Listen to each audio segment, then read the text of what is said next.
mga kapuso, ako po si Pauline Mendoza at ako ang gaganap bilang Helen Regalado.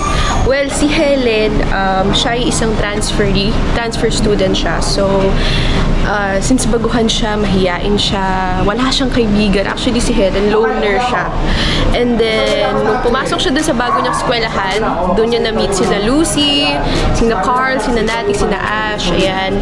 And dun nagsimula ang mga pangbubuli sa kanya. So, dapat nyo abangan mga kapuso kung ano yung mga mangyayari, anong magaganap, anong gagawin ni Helen, paano niya masusurvive ang bullying.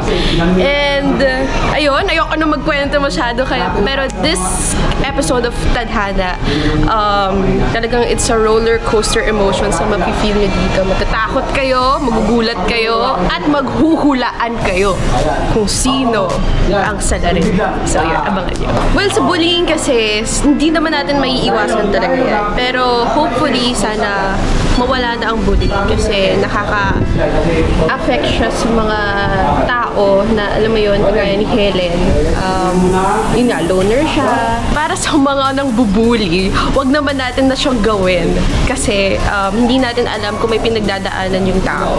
So, kailangan happy lang tayo, kilalanin lang natin yung isa't isa, lalo na si Helen. Sa case ni Helen, transfer siya, so mahihain siya and all. And feeling ko, hindi rin naman talaga may iwasan ng bullying. Pero I think we need to stop and we just have to, you know, stay kind and be friendly to everyone. So, happy vibes lang. Naka-work ko before si Ash. Siyempre, alam mo actually, nung nabasa ko itong script na to, nung nalaman ko kung sino yung mga kasama ko, si Ashley Ortega, tinext ko siya, sabi ko, yung mga kasama tayo ulit. And parang may pagka-similar yung story dito sa Widow's Web. So, na-excite kami ni Ash. Tapos, first time kong naka-work dito si Rere, si Radson, tsaka si Shubi. So, happy naman. Actually, comfortable naman agad ako sa kanila. And wala, masaya lang sa set eh. Masaya lang yung mga tao sa Tadhana. Mga kapuso, once again, abangan nyo po ang aming episode sa Tadhana every Saturday, 3:15 PM.